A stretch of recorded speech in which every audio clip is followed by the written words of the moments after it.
तो फिल्म की शुरुआत में हम एक मिटाया नाम के लड़के को देखते हैं जो सबवे स्टेशन में डरा सहमा खड़ा था क्योंकि उसे लग रहा था कि वो किसी मेज में किसी भूल भुलैया में फंस गया है, जहाँ पर एग्जिट नंबर 8 से आगे जब भी वो जाता है तो घूम फिर कर वापस वही पहुंच जाता है और हर बार उसे यहीं से गुजरता एक आदमी दिखता है जो कुछ भी बोले बगैर चल रहा था। डरते हुए ही सही, जब मिटाया ने उससे रास्ता पूछने का सोचा ही और अभी बस वो पीछे ही मुड़ा तो वो आदमी अजीब तरीके से आंखें फाड़े डरावना सा मुस्कुराते हुए ठीक उसके पीछे था, जैसे उसने मिटाया की सोच पढ़ ली हो। मिटाया तो उससे ऐसा डरा कि उसने कुछ भी ना पूछा और आगे भाग गया। फिर उसकी नजर एक बोर्ड पर पड़ी जिस पर लिखा था एग्जिट 0, लेकिन ऊपर लगे हुए बोर्ड पर एग्जिट 8 लिखा था।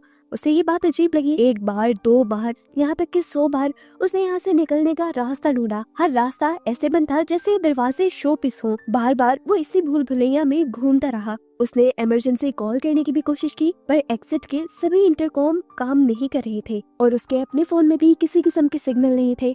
अब वो उकता गया, वहीं खड़ा हो गया। उसने दीवार पर लगी एक पिक्चर को गौर से देखा जहाँ अजीब से लूप में चूंटियां फंसी हुई थी और बिल्कुल उसी की तरह मंजिल ढूंढने की कोशिश कर रही थी, लेकिन ना उस लूप की मंजिल थी और ना ही मिटाया को मंजिल मिल रही थी। इस पिक्चर और ख्याल ने मिटाया को ये कंफर्म कर दिया कि वो ऐसे ही एक लूप में फंस गया है और अब कभी बाहर नहीं निकल सकेगा। अभी वो यही सब सोच ही रहा था कि अजीबोगरीब तरीके से ऊपर एग्जिट 8 वाले बोर्ड में से खून निकलकर उसके मुंह पर गिरना शुरू हो गया। वो इतना ज्यादा डर गया कि आगे भागने के बजाय उसने पीछे की तरफ भागना शुरू कर दिया और यहाँ शॉकिंगली उसे एक बहुत बड़ा चेंज देखने को मिला। पहले जिस बोर्ड पर एग्जिट 0 लिखा हुआ था, अब उस बोर्ड पर एग्जिट 1 लिखा था, लेकिन बाकी सारी यहाँ की चीजें सेम थी। इसी बोर्ड पर कुछ हिंट्स भी लिखे हुए थे जिसमें से एक था कि गौर करो, अगर कुछ भी पहले से बदला हुआ दिखे या एबनॉर्मल दिखे तो फौरन पीछे की तरफ भाग जाना, और अगर तुम्हें कुछ भी एबनॉर्मल या चेंज हुआ ना दिखे तो पहले की तरह ही एग्जिट 8 की तरफ बढ़ते रहना। मियाटा समझ आता है कि उस टाइम उस रेड लिक्विड का गिरना एबनॉर्मलिटी थी।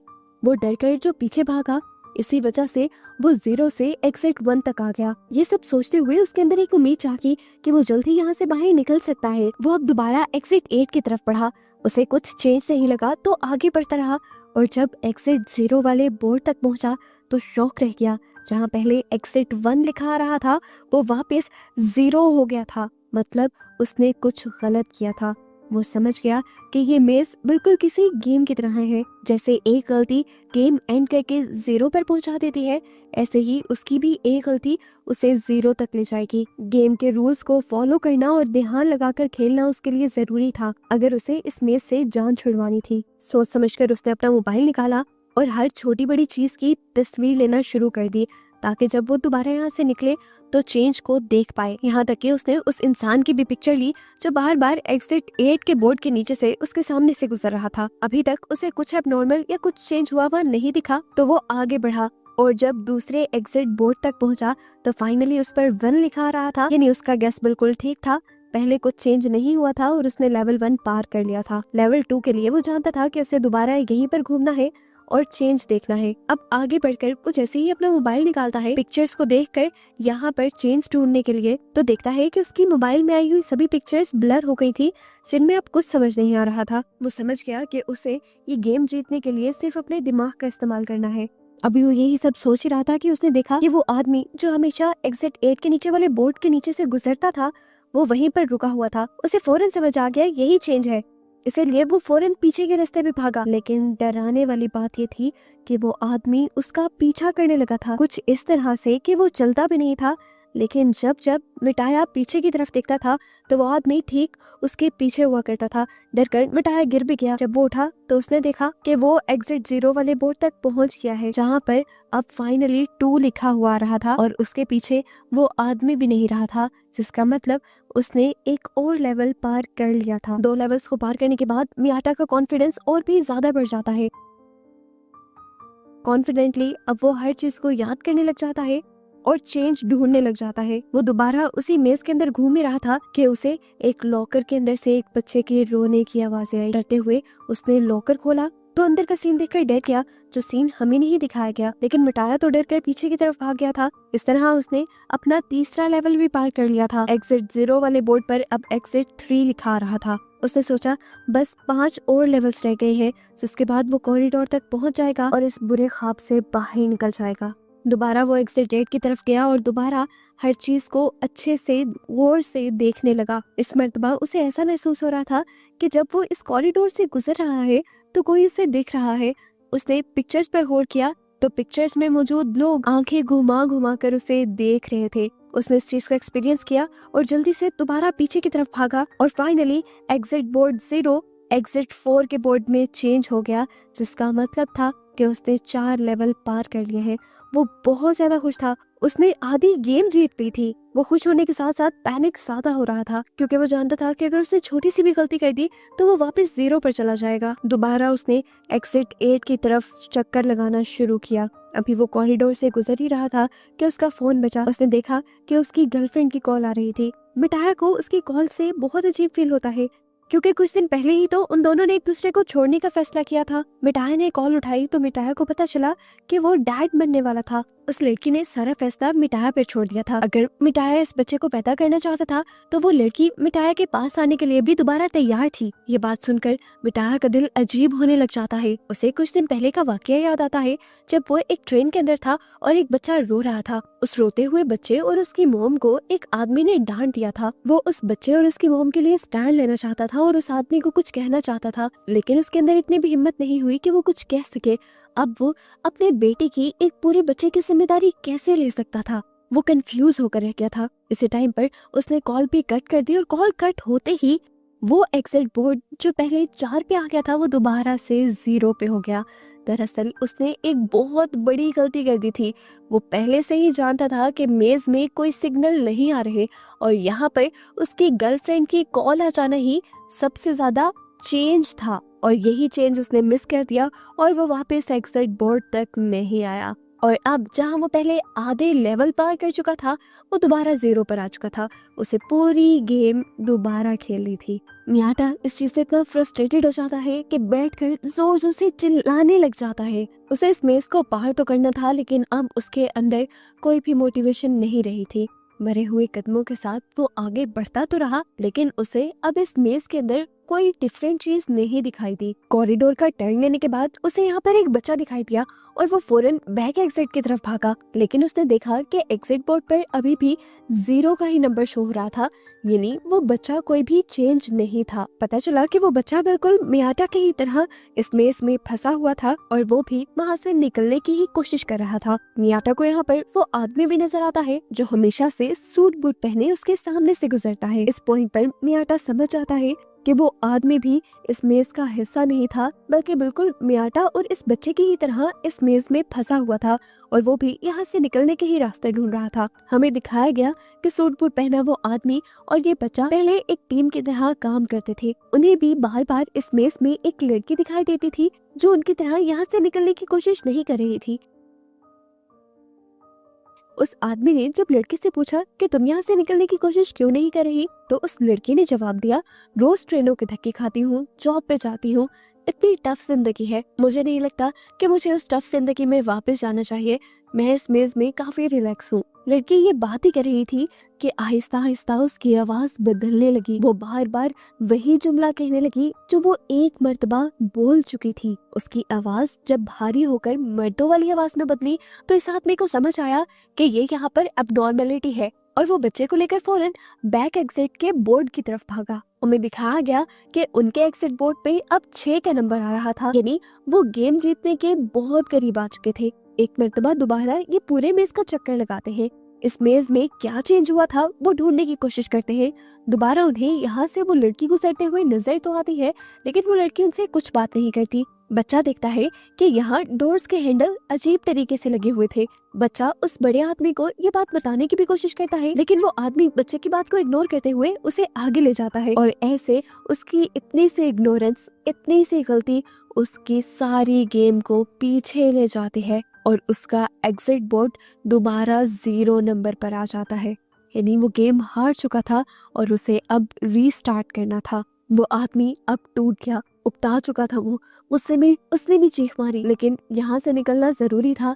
तो एक मर्तबा दोबारा इस गेम को खेलने के लिए वो तैयार हुआ। उसने बच्चे का हाथ पकड़ा और दोबारा इस मेज में चलने लगा। मजेदार की बात थी कि अब उसे ऊपर जाने का एक रास्ता भी नजर आ गया था। वो बहुत ज्यादा खुश हुआ। सीढ़ियां चढ़कर वो ऊपर जाना चाहता था, लेकिन बच्चा उसे समझाता रहा कि ये गेम है, ये अब नॉर्मलिटी है, हमें वापस पीछे की तरफ मुड़ना है रूल्स के मुताबिक। लेकिन इस बड़े आदमी ने उस बच्चे की बात नहीं सुनी और वो सीढ़ियां चढ़ गया और उसकी वजह से वो इस मेज में ही फंसा रह गया। वो बच्चा जो एग्जिट बोर्ड की तरफ गया था, उसने देखा कि एग्जिट बोर्ड पर अब 0 के बजाय 1 आ गया था, यानी ये बच्चा ठीक था।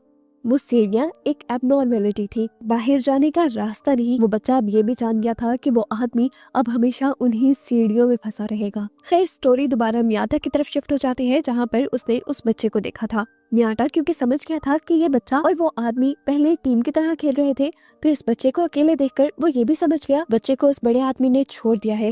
उसे बच्चे के लिए बिल्कुल अच्छा फील नहीं हुआ। अब वो बच्चा मियाटा का साथी बन गया और मियाटा ने जल्दी रियलाइज किया कि इस बच्चे का IQ बहुत तेज है, यानी ये बच्चा बहुत ज़हीन है और वो छोटे से छोटा चेंज भी बहुत ही आसानी से पकड़ लेता है। बच्चे की स्किल्स का इस्तेमाल करते हुए ये लोग जल्द ही पहला और फिर दूसरा लेवल भी पार कर देते हैं। और जब तीसरा लेवल पार करने के लिए वो इस मेज के अंदर घूम रहे थे, तो एकदम से मेज की लाइट फ्लिकर करने लगी, जलने बुझने लगी। बच्चों के रोने के साथ साथ चूहों के अजीबो गरीब तरीके से बोलने की आवाजें यहाँ आने लगी थी। मियाटा ने अपने फोन की लाइट ऑन की तो उसे वो आदमी भी बहुत ही अजीबो गरीब तरीके से खड़ा हुआ दिखाई दिया। मियाटा डर गया और फौरन उस बच्चे का हाथ पकड़कर पीछे की तरफ भागा और उसे पता चला कि उसने एक और लेवल पार कर लिया था। वो सब कुछ जो हुआ था, जिनसे ये दोनों डर गए थे, वो सिर्फ इनका एक इम्तिहान था। इन्होंने नेक्स्ट राउंड के लिए मेज में घूमना स्टार्ट किया और इनके सामने एक औरत आ गई। मियाटा समझ गया कि ये औरत भी यहाँ एबनॉर्मेलिटी ही है और इन्हें पीछे ही मुड़ना है। लेकिन वो बच्चा वो रोने लगा और उस औरत के पास जाने लगा। वो बच्चा बहुत ज्यादा इमोशनल हो रहा था, इसलिए मियाटा उसे उठाकर पीछे की तरफ भाग गया और इस तरह इन्होंने एक और लेवल क्रॉस कर लिया। लेकिन ये लेवल क्रॉस करने के बाद भी, आधी गेम जीतने के बाद भी मियाटा को कोई खुशी नहीं हो रही थी, क्योंकि उसे बच्चे की टेंशन होने लगी थी जो अपनी माँ से दूर था। उसे बच्चे पर तरस आया और उसने उस बच्चे का हाथ मजबूती से पकड़ लिया और अपने से ये वादा किया कि वो इस बच्चे को इसकी मोम तक पहुंचा कर ही रहेगा। अगली मर्तबा जब ये इस मेज में घूम रहे थे, तो हैरानी की बात थी कोई चेंज उन्हें यहाँ नहीं नजर आ रहा था। लेकिन उस लड़के ने देखा कि ऊपर जो एग्जिट 8 का बोर्ड लगा था, इस टाइम उस पर 8 उल्टा लिखा हुआ था। इतना छोटा सा चेंज जो कोई भी इग्नोर कर देता, वो इस बच्चे की जहानत पकड़ लेती है और ये लोग फौरन पीछे की तरफ मुड़ जाते हैं और इस तरह ये लोग लेवल 6 को भी क्रॉस कर लेते हैं। अब बस 2 लेवल रह गए थे। मियाटा जानता था कि उसके बाद वो इस मेज से आजाद हो जाएगा, अपनी दुनिया में वापस आ जाएगा। पर पता नहीं क्यों उसके अंदर की फीलिंग्स बहुत ही अजीब थी। वो मेज का जब दोबारा चक्कर काटने ही लगा, तो एकदम से पीछे से पानी का सैलाब आ गया। मियाटा फौरन इस बच्चे को लेकर वापस जाना चाहता था, लेकिन वो बच्चा गिर गया और सैलाब के अंदर आ गया।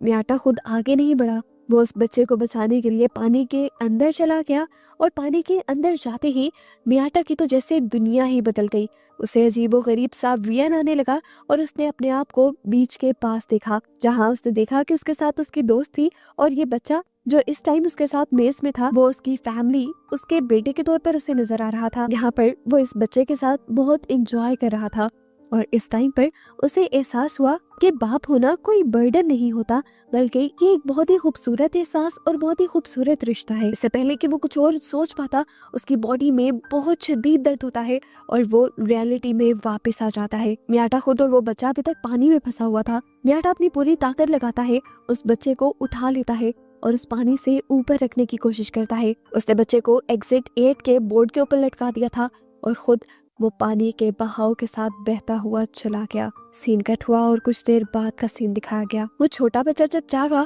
तो उसने अपने आप को एक तबाह हुई जगह पर देखा। वो बच्चा वापस पीछे की तरफ मुड़ गया। हैरानी की बात थी, उस बच्चे को अभी भी सारे रास्ते और रूल्स याद थे और जब वो पीछे की तरफ मुड़ा तो अब एग्जिट बोर्ड पर 7 का नंबर नजर आ रहा था, यानी इन लोगों ने एक और लेवल पार कर लिया था। वो बच्चा जानता था कि अब बस आखिरी लेवल रह गया है जिसे उसे पार करना है, लेकिन अब उसके साथ मियाटा नहीं है। दूसरी तरफ हमें दिखाया गया कि मियाटा भी फाइनल लेवल तक यानी लेवल 8 तक पहुंच गया था। वो हैरान हुआ, खुश नहीं। उसे समझ नहीं आई कि क्या ये उसकी जीत है या ट्रैप है। उसे अब आगे की सीढ़ियां साफ नजर आ रही थी और उन सीढ़ियों पर अब लोग भी चल रहे थे। वो कंफ्यूज था कि वो पीछे जाए या आगे चला जाए। कंफ्यूज होते हुए वो आगे बढ़ा और उसने अपने फोन से अपनी फ्रेंड को भी कॉल मिलाई। अब उसके फोन में सिग्नल्स पे आ गए थे, यानी उसे लग रहा था कि वो असल वर्ल्ड में आ चुका है। वो इस मेज से फाइनली आजाद हो गया है। उसकी फ्रेंड जब कॉल उठाती है तो म्याटा कहता है कि मैं इस रिस्पॉन्सिबिलिटी को लेने के लिए तैयार हूँ। म्याटा को रियलाइज हो गया था कि वो एक फादर बनने के लिए तैयार है। म्याटा अब मेट्रो के अंदर चला जाता है, लेकिन ये अजीब बात यह होती है कि म्याटा को इस मेट्रो के अंदर सारी चीजें ऐसी नजर आती हैं जैसे वो पहले इन सारी चीजों को देख चुका हो। कुछ ही देर में यहाँ पर एक बच्चा रोता है और एक आदमी उस बच्चे और उसकी माँ को डांटने लग जाता है। ये वही सीन है जो मूवी में पहले हम म्याटा की सोच में देख चुके हैं। म्याटा ने इधर उधर लोगों को देखा, वो सारे लोग अजीब थे, अपने फोन में बिजी थे और यहाँ म्याटा का दिल टूट गया। वो समझ गया कि इस मर्तबा भी वो गेम के ट्रैप में फंस गया था। उसने तो नंबर 6 के बाद नंबर 7 क्लियर किया ही नहीं था और ये सब भी एक ट्रैप था। वो एक लूप में फंस चुका था और उसने बहुत बड़ी गलती कर दी थी। एबनॉर्मलिटी देखकर वो एग्जिट बोर्ड की तरफ वापस नहीं गया बल्कि आगे बढ़ता रहा और इस तरह अब वो दोबारा उसी लूप में फंस गया है जिसमें से वो निकलना चाह रहा था। और बस उसी को दिखाते हुए ये मूवी इस मिस्ट्री के साथ यहाँ खत्म हो जाती है कि क्या म्याटा आजाद हुआ भी है या उसी मेज के अंदर फंसा रह गया है।